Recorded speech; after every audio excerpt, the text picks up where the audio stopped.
Now on to the other game. The Bengals are off to a very slow start, much like the Jaguars. Man, and usually I want to say that they'll be all right because the Bengals have got off to slow starts in the past. But typically it's not 0-3. It might be 0-2, but not 0-3. And the Bengals, Jamar Chase had a real good game. Joe Burrow had a good game.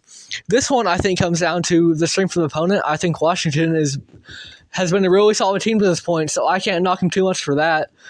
But the Bengals, these slow starts under the Zach Taylor era, something's got to change because that leaves you with very little margin for error throughout the rest of the season. You can't be losing many more games when you start out like this and still hope to make the playoffs and still hope to make a deep run because, even if you make the playoffs, now your team's exhausted because they've been working so hard to even get there.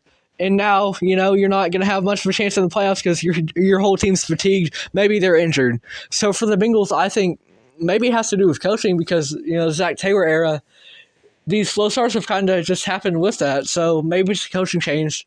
Maybe it's a culture change. But something needs to happen for the Bengals because these slow starts are never going to lead to championship success. If you enjoyed this video, it would be great if you could find it in you to like, subscribe, maybe check out the full podcast on Spotify.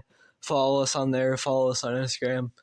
I know realistically this podcast isn't going to go anywhere ultimately, whether it's via the segments on YouTube or the entire podcast itself. But I want to get into the sports broadcasting business. I want to be able to promote thought-provoking discussions about the NBA, and I would love to do it via State of the Association. Thank you if you made it all the way through.